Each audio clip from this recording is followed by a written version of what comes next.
Vivre en couple est toute une école qui vous éduque et vous reformate parfois. La vie à deux n'est le plus souvent qu'une série de raccommodements et de pardons. Un couple solide est celui qui s'entraide pour corriger ses erreurs et être de meilleures personnes en surmontant les obstacles ensemble. Si vous n'êtes pas en mesure de faire des concessions ni des sacrifices, vous ne pouvez pas vivre en couple. Bonjour à toutes et à tous, bon réveil matinal, bienvenue sur Free Matin, ce rendez-vous matinal d'information, d'analyse et de divertissement sur ESAE TV. J'espère que vous avez passé un excellent week-end en compagnie de nos différents programmes télé sur ESAE TV. Le chef de l'État, Patrice Talon, a marqué de sa présence le concert La Saga des Agogiers le vendredi 4 août dernier sur l'esplanade de l'Amazone à Cotonou. Retour sur le temps fort de cette belle sortie musicale. Le Bénin a fermé sa frontière avec le Niger depuis le dimanche 30 juillet 2023. C'est l'une des sanctions prises par les chefs d'État africains contre le Niger après le coup d'État. On en saura davantage au cours du bulletin matinal d'information qui est présenté ce matin par Nansérine Fatoumbi. Hors de nos frontières, les députés sénégalais ont adopté le samedi 5 août 2023 une réforme du code électoral qui permet aux citoyens condamnés par la justice et ensuite graciés de recouvrer leurs droits civils et politiques. Vous en saurez davantage, comme je le disais tantôt, pour l'information liée au coup d'État du Niger dans le bulletin matinal d'information avec Nansérine Fatoumbi. En sport, le Maroc sort grand victorieux de la 9e édition des Jeux de la francophonie. Le Bénin termine 4e au football à la 9e édition des Jeux de la francophonie. Le président de la FIFA apprécie l'engouement autour du mondial féminin. Anel Dou sera sur ce plateau pour nous parler sport ce matin. La rubrique définition du jour de ce jour est présentée par Francis Fahmy qui nous revient très en forme. Il nous fait découvrir ce matin l'exposition No Man's Land, l'expression, j'allais dire, No Man's Land. Vous en saurez davantage au cours de sa présentation juste après la page des sports. Pour ce qui est des prédictions recueillies par Colombe Oussou, les poissons auront aujourd'hui la chance de bénéficier d'une journée très positive. Les énergies célestes vous permettront de réaliser des progrès importants et de gagner en assurance. Vous serez motivé, efficace, prêt à tout pour atteindre vos objectifs. Ce sera tout pour le sommaire de ce matin, chers amis internautes. On démarre juste après l'instant pub sur Free Matin.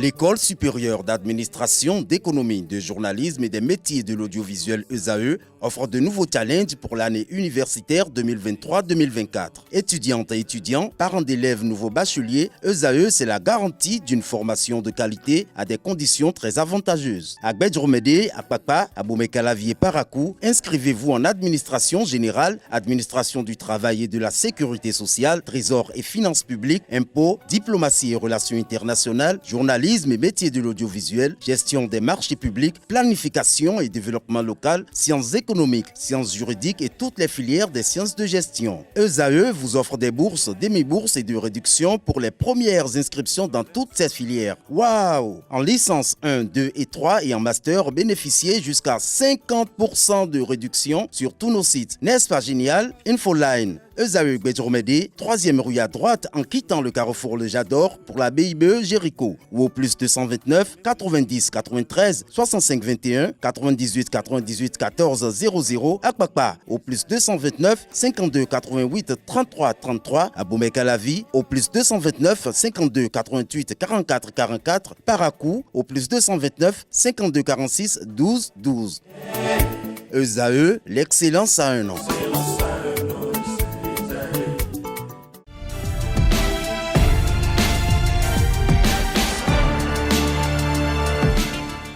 Bonjour à nouveau, chers amis internautes. Le quotidien béninois d'information générale et d'analyse, l'Informateur titre ce matin en manchette « Concert de l'indépendance, la saga des Agogiers ». Patrice Talon y était, relax, décontracté, dans une allure de citoyen lambda. Le chef de l'État a honoré les artistes réunis autour de la diva Angélique Kidjo. Retrouvez le point qu'en fait le confrère de ce concert gigantesque à la page 3 de sa livraison de ce matin.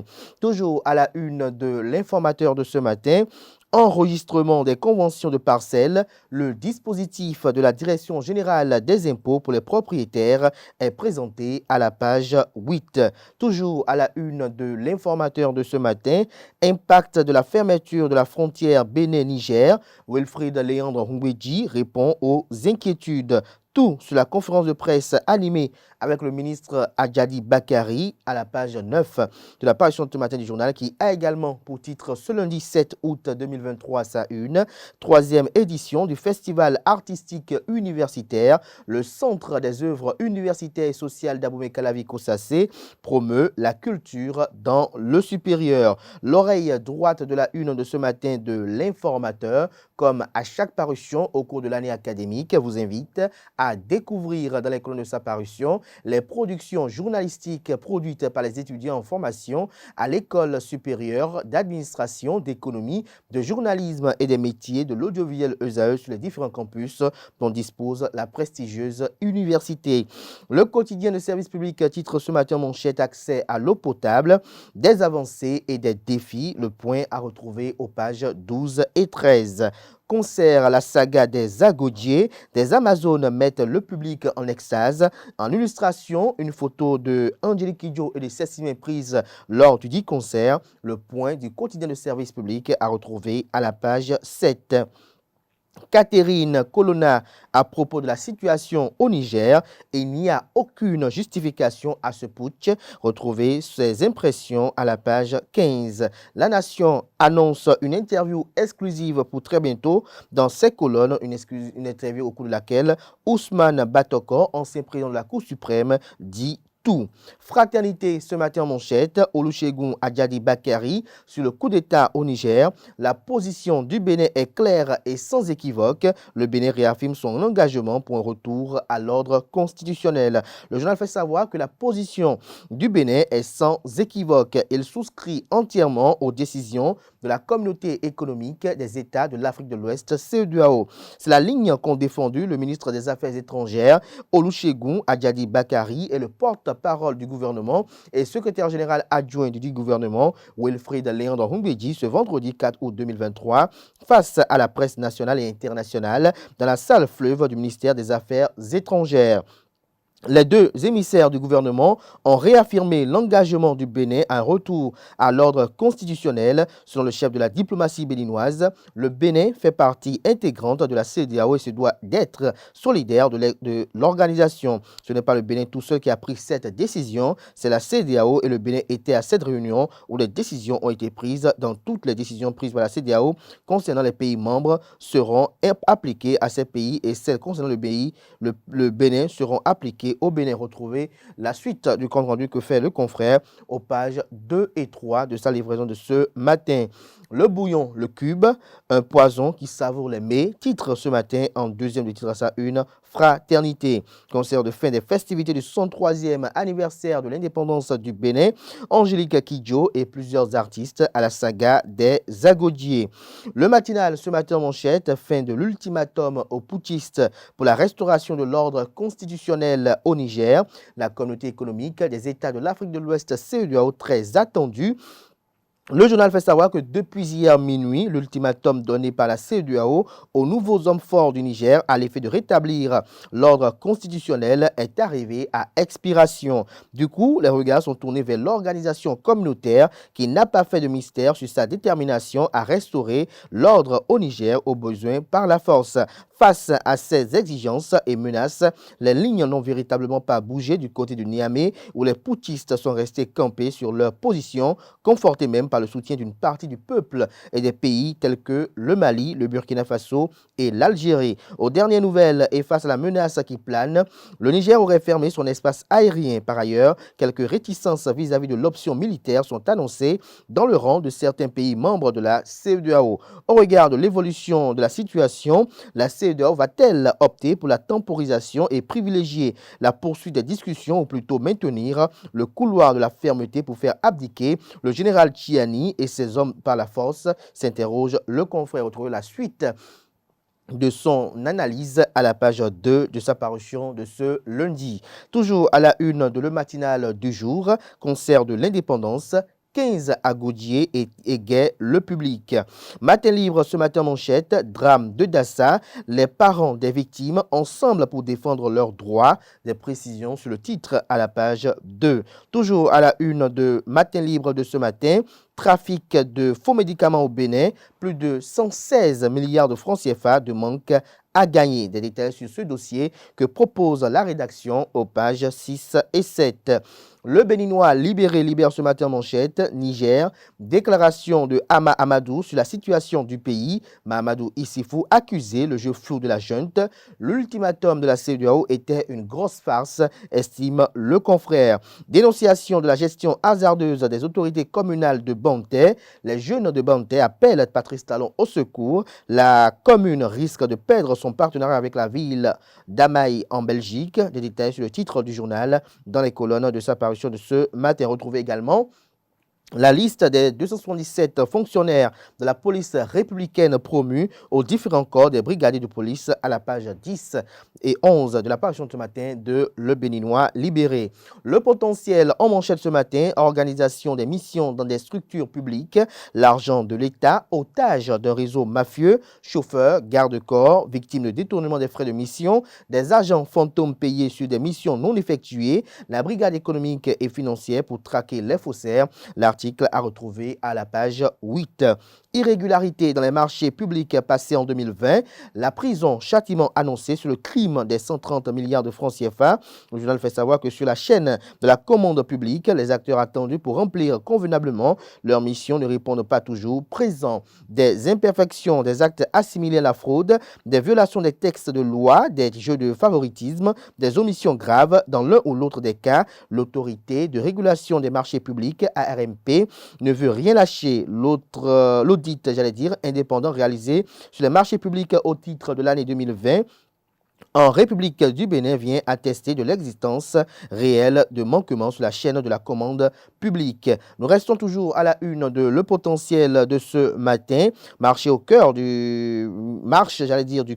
au ministère du Travail et de la Fonction publique. Adidiat Matisse, préoccupé par la santé de son personnel. Info Matin titre ce matin en manchette. Retour de confiance aux cadres nationaux après la Société béninoise d'énergie électrique. Le port de Cotonou de nouveau confié à une gérance béninoise. C'est le confrère. Retrouvez les motivations de ce titre avec pour illustration les logos de la SB2E et du port autonome de Cotonou à la page 3 de sa livraison de ce matin. Crise politique au Niger, un imbroglio, facteur clivant pour les pays africains. Jeux de la francophonie Kinshasa 2023, une participation mitigée du Bénin, le judo sauve l'honneur, le football déçoit encore. Le matin, ce matin à sa une, important avis de Nicolas Yanoussi aux propriétaires de biens fonciers, un dispositif pour faciliter l'enregistrement des conventions de vente de parcelles. La Nouvelle Tribune, ce matin en manchette, crise au Niger, l'option imprudente du Bénin. Le journal fait savoir que depuis le 26 juillet dernier, le Niger est sous les feux de la rampe avec le coup d'État qui a renversé le président Mohamed Bazoum. Le Bénin voisin a été très présent dans la résolution de cette crise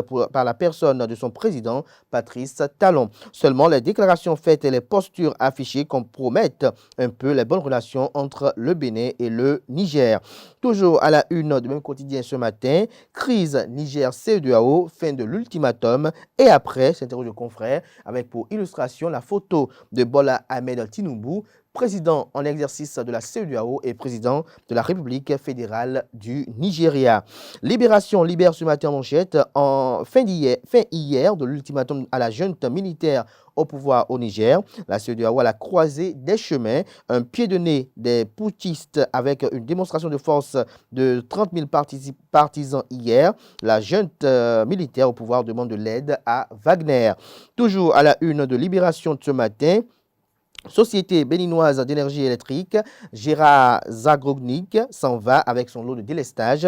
Gabriel Deguigny s'installe. Nord-Sud quotidien ce matin en manchette, marché public, les structures épinglées par un audit. Toujours à la une de Nord-Sud quotidien de ce matin, sécurité, les unités spéciales de force de la police en état d'alerte. Le confrère de la matinée titre ce matin à sa une, jeu de la francophonie, rideau, le Bénin rentre avec seulement 3 médailles, des résultats qui interpellent au moment où l'État y met beaucoup d'argent. Avènement des factures normalisées au Bénin, ce qui a changé dans les transactions financières. Une campagne réussie au regard de la grande mobilisation observée. Des précisions sur le titre dans les colonnes de la livraison de ce 7 août de Le Confrère de la matinée. La primeur ce matin à sa une, édition 2023 de la saga des Agodiers à Cotonou ce week-end. Concert inoubliable, instant magique selon Angélique Kidjo, le président Patrice Talon, le grand témoin des belles prestations. Retour sur quelques images fortes de cette soirée dans les colonnes de la primeur de ce matin qui rapportent les inquiétudes des évêques au sujet du coup d'État au Niger. Coup d'État au Niger, toujours les recommandations du parti Les Démocrates à la CEDEAO sont publiées dans les colonnes de la parution ce matin du Canard.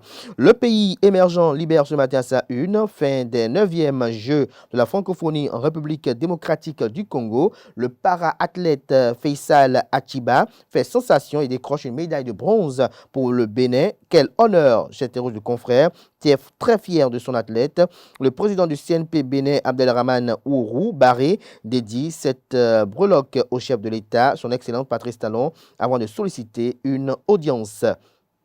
Jack Pata ce matin en manchette, coup d'État, intervention militaire éventuelle au Niger et si la CEDEAO évitait toute option de guerre. Le confrère de l'événement du jour titre ce matin à sa une, rétablissement de l'ordre constitutionnel au Niger. Les décisions prises au niveau de la CEDEAO engagent le Bénin, dit le ministre Olusegun Ajadi Bakari. Retrouvez ses clarifications dans les colonnes de la parution ce matin de l'événement du jour qui nous apprend qu'à la SB2E, Gabriel Degbigny est nommé à la tête de la direction générale.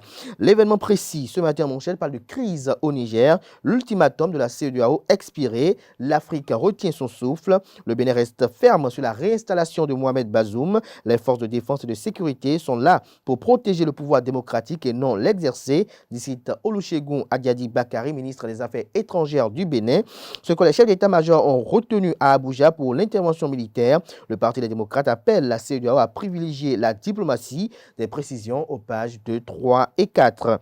Toujours à la une de l'événement précis de ce matin, concert la saga des Agodiers, Angélique Kidjo, Zénam et autres enflamment la place des Amazones. 3e édition du Festival international Zoubin, effervescence culturelle et touristique à Okeowo. Dès vendredi, la promotrice Imelda Bada lance un appel à tous les Béninois. Le chronomètre ce matin à sa une, méga concert de musique, la saga des Agodiers à Cotonou. Jean-Michel Abimbola gagne le pari d'une bonne organisation. Le Paraclet ce matin en manchette, 3e édition du Festival artistique universitaire. Le Centre des œuvres universitaires et sociales d'Abomey-Calavi-Koussacé valorise les danses traditionnelles dans les centres universitaires. Des précisions aux pages 5 et 6.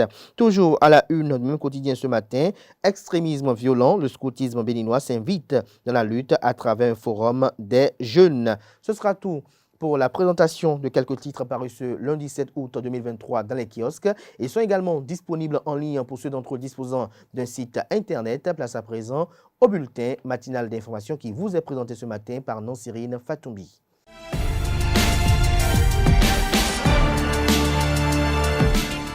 Bonjour amis internautes, heureuse de vous retrouver ce lundi matin pour le bulletin matinal d'information. Le chef de l'État Patrice Talon était aux côtés des citoyens sortis massivement pour prendre part au concert La Saga des Agodiers, tenu le vendredi 4 août dernier. Les ministres Jean-Michel Abimbola du Tourisme, de la Culture et des Arts, Oswald Omeki des Sports ont aussi marqué de leur présence à cet événement marqué dans le cadre de la célébration du 63e anniversaire de l'indépendance du Bénin. La star béninoise Angélique Kidjo et les autres Amazones Sessime Zena, Pepe Oleka et autres ont fait un beau concert aux spectateurs. L'invité surprise de la soirée a été le président Patrice Talon qui a assisté au spectacle debout au milieu de la foule pendant quelques minutes. Plus aucun camion ne passe. Le Bénin a fermé sa frontière avec le Niger depuis le dimanche 30 juillet 2023. C'est l'une des sanctions prises par les chefs d'État africains contre le Niger après le coup d'État. Selon les informations, plus d'une centaine de camions transportant des conteneurs et en route pour Niamey sont désormais bloqués à la frontière et ceux de Guinée jusqu'au poste de contrôle juste à poser de Malanville. La longue file de camions perturbe aussi la circulation. Le ministre des Affaires étrangères Olusegun Ajadi Bakari et le porte-parole du gouvernement Wilfrid Léon Ngbedi ont animé le vendredi 4 août dernier une conférence de presse au menu des échanges, la situation actuelle au Niger. Devant un parterre de professionnels des médias, les membres du gouvernement ont répondu à un certain nombre de questions. Le gouvernement a fait savoir que le Bénin est officiellement et formellement opposé au coup d'État au Niger et est prêt à contribuer par tous les moyens au retour de l'ordre constitutionnel. Je vous invite à suivre le point de la conférence de presse. Le Bénin fait partie de la CEDEAO depuis la création et les décisions qui sont prises au niveau de la CEDEAO sont des décisions qui engagent également le Bénin. Donc si demain, pour quelque raison que ce soit, la CEDEAO décidait d'engager une action particulière, le Bénin serait solidaire de ce que la CEDEAO ferait. Donc là-dessus, je pense que notre position a été claire et sans équivoque en fait jusqu'à présent. Elle restera la même. Nous sommes et nous souscrivons entièrement aux actions diplomatiques qui sont en cours et qui restent la solution privilégiée par tous pour l'instant. Mais si demain, pour quelque raison que ce soit, quelque action que ferait la CEDEAO, le Bénin s'inscrirait entièrement en fait dans cette action en tant que membre de la CEDEAO.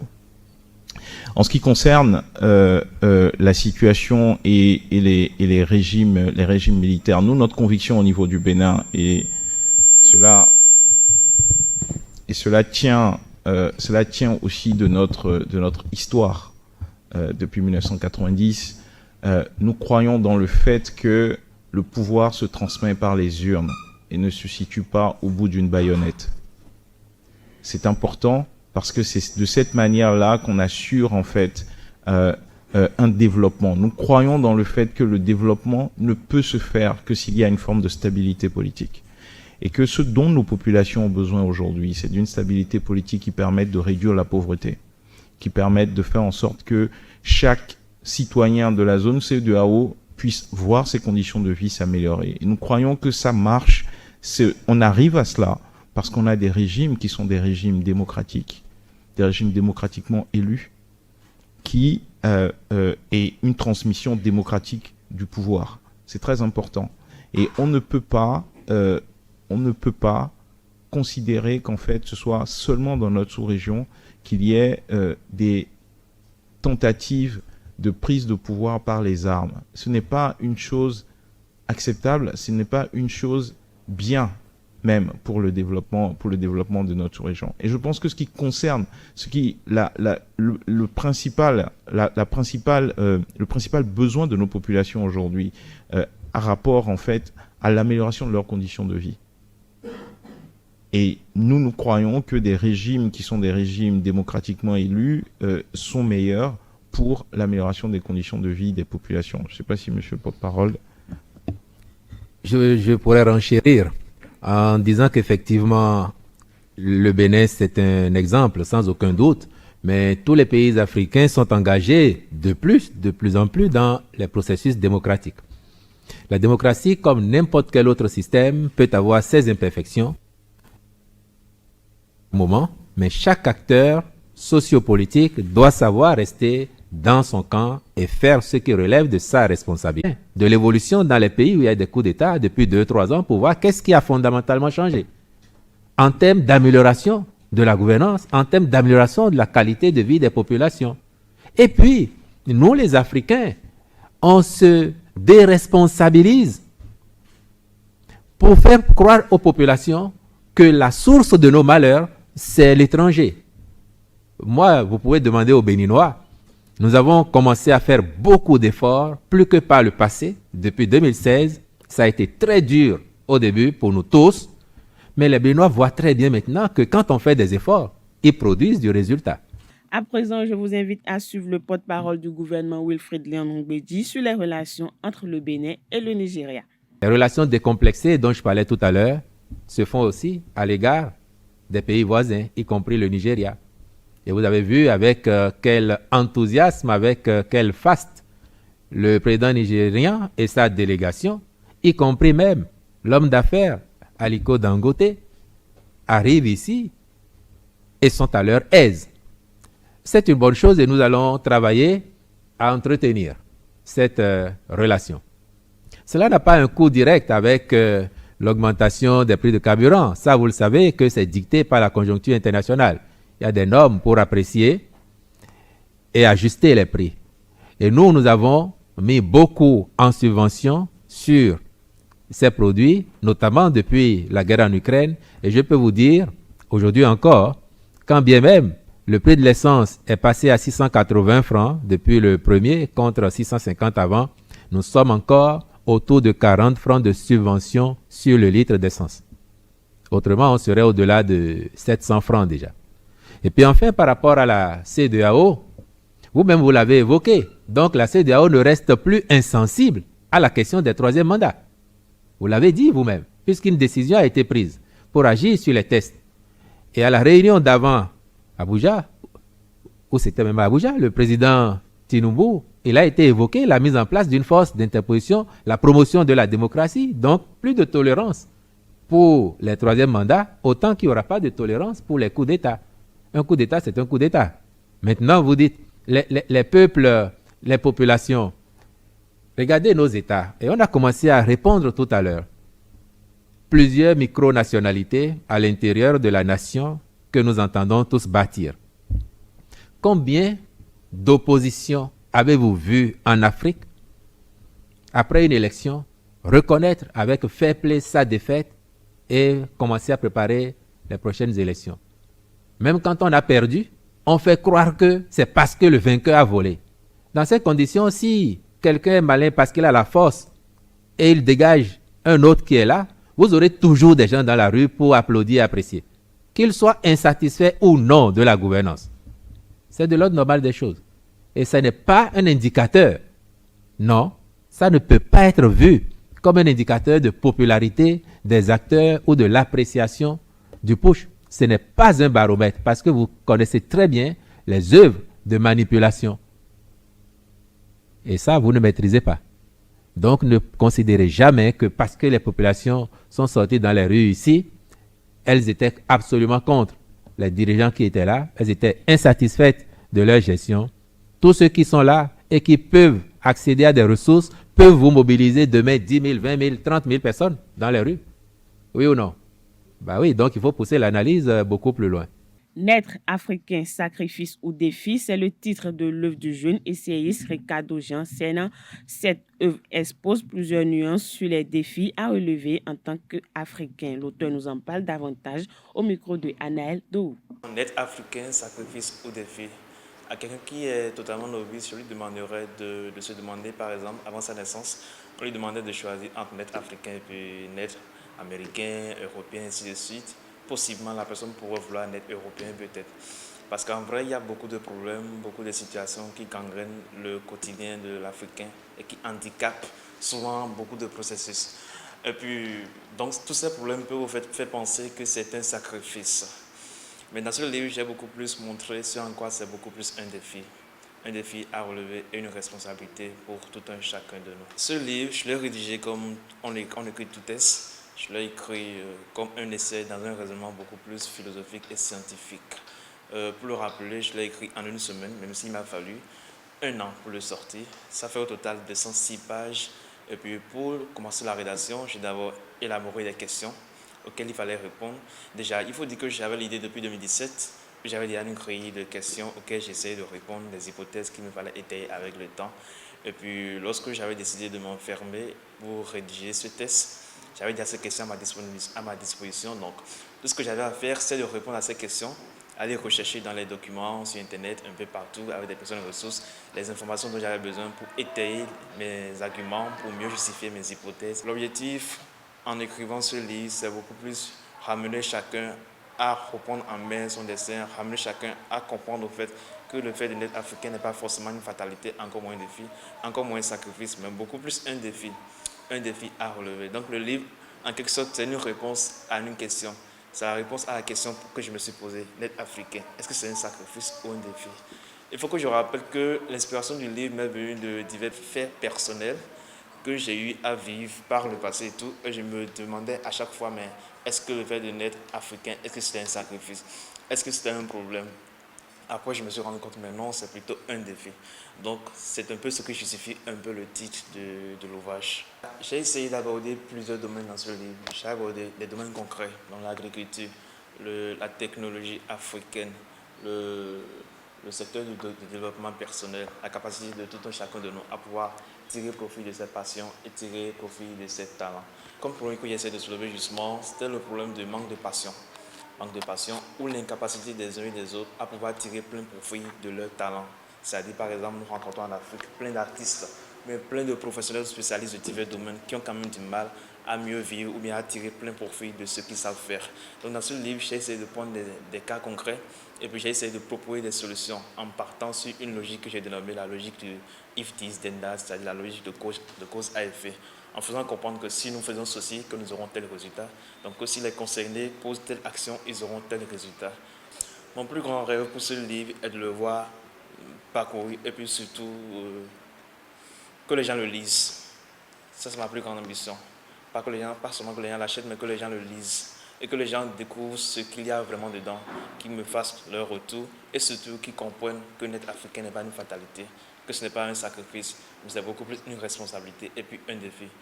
Les mœurs désignent les usages et les habitudes de vie au sein d'un groupe social. La dépravation des mœurs désigne donc le fait de bafouer ces mœurs. À cet effet, une équipe de notre rédaction s'est rapprochée de quelques citoyens béninois pour s'enquérir des différentes causes liées à ce phénomène. Il s'exprime au micro de Francis Fahami. C'est mauvais, ce qui se passe aujourd'hui c'est mauvais. Je ne sais pas si c'est les films novelas ou bien c'est la modernité qui amène nos jeunes filles où ça ne va pas. Ça ne va pas. Il y a certaines filles, même dans les églises, je ne sais pas pourquoi les pasteurs ne les chassent pas. Leurs habillements sont trop sexy, leur coiffure, tout, ça ne va pas. L'habillement des jeunes filles est très nul, ça il faut reconnaître ça. Et quelque part aussi, je ne les condamne pas trop parce que l'éducation ne leur exige pas comment il faut s'habiller. Il y a des filles qui exagèrent parfois et puis d'autres. Bon, comme tout le monde n'a pas reçu les mêmes éducations, on peut baser sur le volet d'éducation. C'est en fait l'éducation que nos parents nous donnent. Si l'État peut nous aider à corriger ces choses-là, ça va aller. Sinon, quel est l'avenir réservé à ces enfants, à ces filles? Il faut porter des choses sexy pour se faire plaisir. Non. Il y a d'autres qui se sont habitués, qui ne savent même plus comment nouer les pains. Il y a d'autres qui ne savent même plus comment nouer les pains. On porte des jupes mini où on n'arrive même plus à s'asseoir. On n'arrive même plus à s'asseoir. Même les vieilles dames aussi les portent. En Afrique, on porte des pains. Mais je ne sais pas ce qui amène nos filles à porter de n'importe quoi. C'est des choses indésirables qu'elles portent. Si c'est les films qui les amènent à se comporter comme ça, alors je leur dis de stopper. D'abord, si ça leur permet d'être épanouis, d'être contents et de se sentir à l'aise dedans, bon, je trouve que c'est une bonne chose. Mais ce qui est sûr, il y aura des répercussions sur ça parce que en s'habillant comme ça, d'autres filles vont perdre, leurs âmes sœurs vont gâcher leur avenir parce que ce n'est pas tous les hommes qui aiment cette manière de s'habiller, ce n'est pas tous les hommes qui aiment la façon dont elles s'habillent aujourd'hui. Et dans les structures, dans les organisations, ce n'est pas aussi adapté qu'une femme s'habille de la sorte. Chacun est libre de faire ce qu'il veut. D'accord? Chacun est libre. Et tant que vous vous sentez, pour moi, tant que vous vous sentez à l'aise dans ce que vous faites, ça ne me pose aucun problème. C'est vraiment, ça arrive parfois que certains s'habillent tout nuit et nous pouvons leur demander simplement de revoir un peu parce qu'on a l'habitude de dire là où commence ma liberté, ça s'arrête celle de l'autre. Donc, ils peuvent comprendre que cela peut conduire certaines personnes à faire ce qu'ils ne devraient pas faire. Et là, c'est là on parle de viol et consorts, ce n'est pas bien. Ça peut inciter les gens à on appelle ça la dépravation des mœurs. Hors de nos frontières au Niger, malgré la fin de l'ultimatum fixé par la communauté économique des États de l'Afrique de l'Ouest, la junte nigérienne n'a pas montré la volonté de rétablir le président Mohamed Bazoum dans ses fonctions. Ce dimanche 6 août 2023, dans la soirée, le Conseil national pour la sauvegarde de la patrie a publié plusieurs communiqués qui démontrent une pression qui s'accentue autour de la junte. Au Sénégal, Ousmane Sonko, en prison depuis le 31 juillet, a été transféré ce dimanche 6 août au service des urgences d'un hôpital de Dakar. En grève de la faim depuis son incarcération, l'opposant sénégalais est physiquement mal en point selon son parti politique, le PASTEF. Selon les informations sur son lit d'hôpital, Ousmane Sonko a signifié à ses avocats qu'il ne compte pas cesser sa grève de la faim, tout en demandant aux autres détenus des prisons du Sénégal d'arrêter cette forme de résistance. Il avait lui-même invité les prisonniers dits politiques à observer une grève de faim. C'était avait suivi ce mot d'ordre. Restons toujours au Sénégal. Les députés ont adopté ce samedi 5 août 2023 une réforme du code électoral qui permet aux citoyens condamnés par la justice, ensuite graciés, de recouvrer leurs droits civils et politiques. La réforme est censée profiter à Khalifa Sall, ancien maire de Dakar, et Karim Wade, fils de l'ancien président Abdoulaye Wade. Ils deviennent éligibles à la présidentielle de février 2024. En modifiant le code électoral pour établir ces deux acteurs politiques dans leurs droits civils et politiques, le Parlement applique les conclusions du dialogue politique convoqué fin mai 2023 par le président Macky Sall. C'est tout pour le bulletin matinal d'information de ce lundi matin. Merci à vous, Nasrine Fatoumi, pour cette présentation du bulletin matinal d'information. On vous retrouve à 19h pour la grande édition du journal télévisé sur ESAE TV. À présent, on installe Anaël Dohou qui nous présente la page des sports. Mesdames et messieurs, bonjour et bienvenue sur Free Sport, les 9e Jeux de la francophonie qui viennent de s'achever à Kinshasa ont couronné le royaume du Maroc qui a réalisé un succès sportif inédit. L'équipe royale a raflé 58 médailles au cours de ces compétitions qui se sont déroulées du 28 juillet au 6 août à Kinshasa. Le royaume se classe ainsi pour la première fois de son histoire en tête de classement de ces manifestations sportives et culturelles internationales. Le Maroc a marqué en remportant 23 médailles d'or, 16 d'argent et 19 de bronze. C'est un nouveau record sportif pour le royaume qui n'avait jamais remporté autant de médailles lors des Jeux de la francophonie. Dans le même registre, les Guépards du Bénin ont une fois encore loupé face au Niger aux Jeux de la francophonie en RDC. Après la défaite en demi-finale face au Burkina Faso, les Guépards de Mathias Deguenon se sont encore inclinés face au Niger lors du match de la 3e place. Après un match nul d'un but partout, à la fin du temps réglementaire, ils ont perdu au tir au but 3-4. Le Bénin fait un bilan total de 3 médailles au cours de ces Jeux de la francophonie. Autre information sur les 3 équipes africaines qualifiées pour les 8e de finale de la Coupe du monde féminine. L'Afrique du Sud est la première à être éliminée. Les Sud-Africaines sont tombées sur le score de 2-0 face aux Pays-Bas. Ces dernières, premières de leur groupe devant les États-Unis, sont venues à bout des championnes d'Afrique en titre. Le parcours historique des Sud-Africaines dans la compétition s'arrête donc hier au Sydney Football Stadium. Le président de la FIFA, Gianni Infantino, a déclaré que le développement du football féminin est à un niveau sans précédent et est une préoccupation majeure pour le gouvernement du football mondial. Le faste et glamour qui entoure la Coupe du monde féminine 2023 ainsi que les fanfares dans les stades autour des fan zones laissent présager du désir de la FIFA de développer continuellement le football féminin.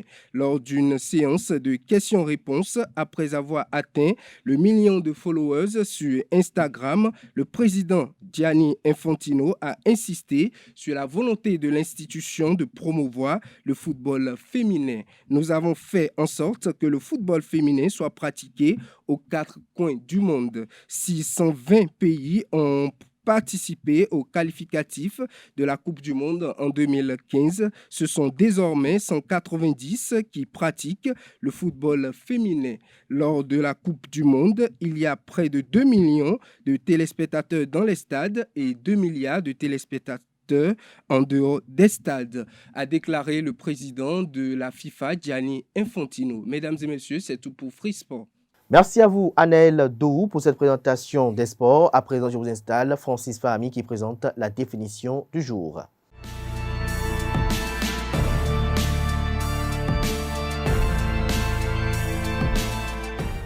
À toutes et à tous, bonjour. Heureux de vous retrouver dans la définition de ce matin. Le No Man's Land est un espace inoccupé qui est compris entre les premières lignes de deux belligérants. Il s'agit d'un terrain neutre. Cette locution nominale est un anglicisme qui désigne un désert dépourvu d'habitat humain. Au sens militaire du terme, le No Man's Land désigne une zone entre deux frontières, entre deux fronts, où toute présence humaine est considérée comme une agression et entraîne donc sa suppression par l'une ou l'autre des armées. En français, le No Man's Land est d'abord apparu au cours de la Première Guerre mondiale pour parler de la zone inoccupée située entre les premières lignes d'armées ennemies. Dans ce sens propre, ce nom peut être remplacé par les équivalents français suivants. Entre tranchées, terrain neutre, zone inoccupée, zone neutre. C'est tout pour la définition de ce matin. Merci et à demain. Merci à vous, Francis Fahami, pour cette présentation assez instructive. Très bon retour parmi nous. Chers amis internautes, à présent, on installe Colombe Oussou pour les prévisions astrologiques.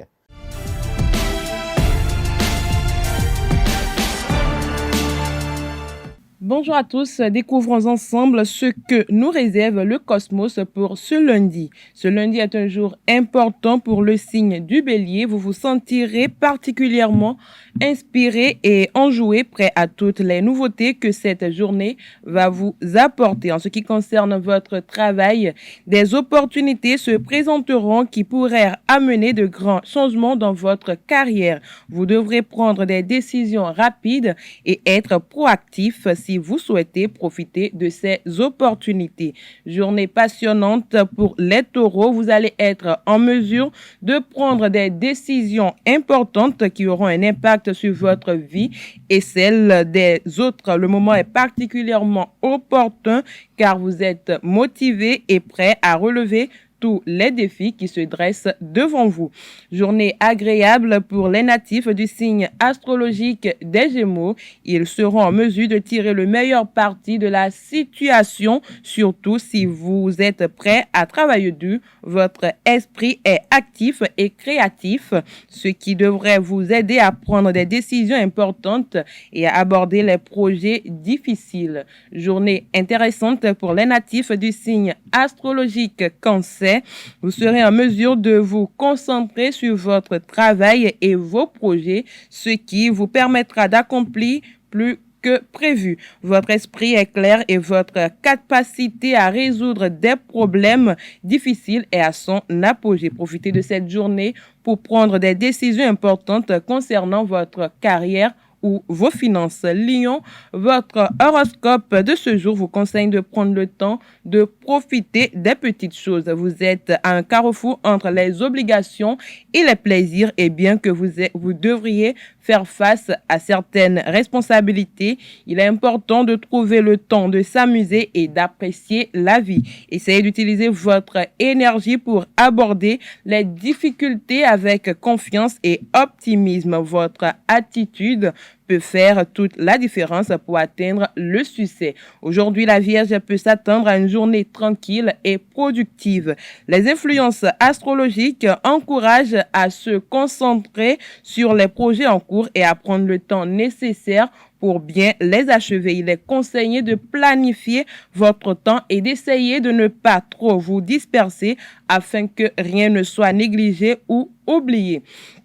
Journée chargée et intense pour les natifs Balance. Les planètes vous offriront des opportunités uniques de prendre des décisions importantes qui peuvent changer votre vie. Cet horoscope est le moment idéal pour étudier des options et prendre des décisions éclairé en fonction de ce que vous souhaitez vraiment obtenir dans la vie. Le Scorpion est un signe astrologique très puissant et ce lundi sera une journée passionnante pour les natifs de ce signe. Les influences planétaires du jour favoriseront votre capacité à prendre des décisions audacieuses et à trouver des solutions créatives aux problèmes. Vous pouvez profiter de la journée pour accomplir quelque chose d'important qui vous permettra d'atteindre vos objectifs plus rapidement que prévu. Journée très importante pour les Sagittaires. Vous commencerez la journée avec un grand sentiment de motivation et d'enthousiasme. Vous sentirez que vous êtes prêt à prendre des décisions et à faire face aux défis qui se présentent à vous. De plus, votre intelligence et votre ingéniosité vont être mises en avant ce jour, ce qui pourrait vraiment contribuer à améliorer votre carrière ou votre situation financière. Les natifs du signe Capricorne se sentiront particulièrement en phase avec leur esprit et leur corps. Ils pourront profiter d'une journée complète de bien-être et de bonheur. Vous êtes encouragés à trouver des moyens de prendre soin de vous-même et de vos proches, car cela n'aura pas un effet positif que sur votre morale, mais sur votre santé globale. Les Verseaux trouveront leur horoscope rempli d'opportunités. Au cours de cette journée, ils seront motivés à entreprendre des projets et à atteindre des objectifs en cas d'incertitude. Les astres indiquent que ce sera une bonne période pour réaliser un plan ambitieux qu'ils ont mis en suspens depuis un certain temps. La lune est favorable à la communication et les Verseaux auront plus de facilité à faire passer leur message aux autres. Aujourd'hui, les Poissons auront la chance de bénéficier d'une journée très positive. Les énergies célestes vous permettront de réaliser des progrès importants et de gagner en assurance. Vous serez motivé et efficace, prêt à tout pour atteindre vos objectifs. Cette période sera propice aux nouveaux départs et aux projets ambitieux. C'est tout pour les prédictions astrologiques d'aujourd'hui. Merci et à très bientôt. Et voilà qui met un thème à Freematin ce matin. Merci à tout un chacun pour l'attention. Portez-vous bien.